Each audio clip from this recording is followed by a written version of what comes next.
Morning, everybody. Welcome here. I'm Brian. In 2017, Statistics Canada conducted a survey and found that there were 19.9 million adults in Canada. 19.9 million people from the age of 25 to 64. 71% of those people were either married or in common law relationships. That's a high number. And that's why today I want to talk about having long-term quality relationships. And I want to share some tips, 3 tips about having quality long-term relationships. Number 1, identify what quality even means to you. Second thing I'll talk about is what I call nuts and bolts. And the last thing is constant enlightening. So let's move on to the first topic, identifying what quality even means. Some people might have a completely different idea of what a quality long-term relationship even looks like. Regarding time, for example, some people won't want to be apart at all. They won't even go to the store without the other person. They want to spend every waking minute with that person. But other people maybe will want a weekend away, right? I have one couple that I know, they've been married for 9 years and they only see each other on the weekends. During the week, the guy goes to Winnipeg and she stays at home, and it seems to work for them. So it's good to talk about what does quality time mean for you.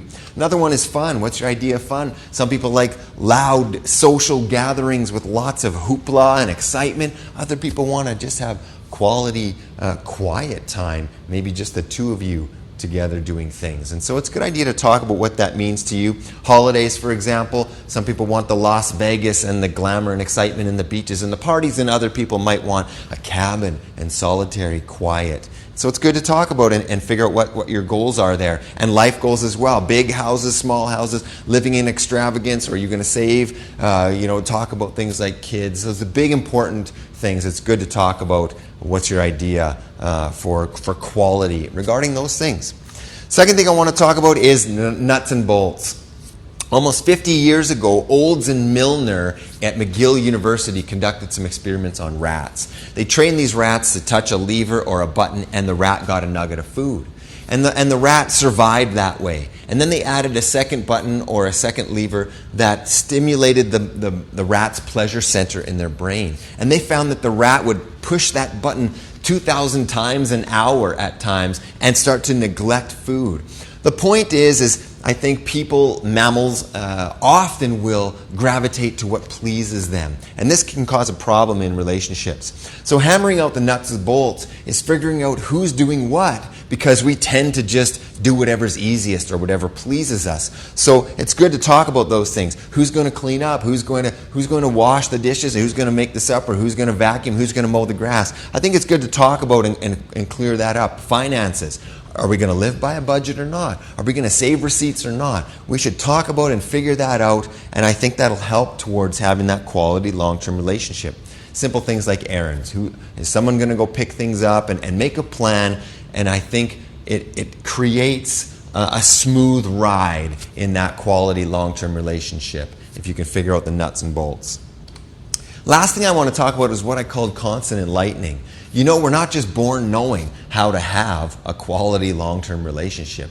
You don't just come out understanding. You got to learn that thing. And lots of people think you can learn it from books or videos, or maybe even learn it by watching movies. But I think the best way is getting together with a group of friends, other people that you trust, other couples that you trust, and they've been together for a while, and you talk. And you discuss, and this is very, very powerful, and you ask those really hard questions. What do you do in this situation? If there's a problem here, how do you guys solve that? It's really important, being transparent and open, finding the people that you can be completely yourselves, completely honest with, and they can be honest with you. This is a key. And solve problems together. You know, when you have fights, invite other people into those and help to figure out solutions to prevent it from happening in the future. These are great strategies for long-term quality relationships. And finally, their physical support. You know, you need help moving or help, whatever. You get sick and you need food or meals. These are the friends that are going to be there for you. Today I talked about how to have quality long-term relationships. I covered 3 major topics. Identify what quality even means to you. Look at those nuts and bolts of the relationship and figure those out. And finally, find a group of friends and have constant, ongoing enlightenment with those people that are close to you. I want to challenge you to choose one of these, just one. Try it out and then actually email me back and let me know if it worked for you or not. Thanks for listening.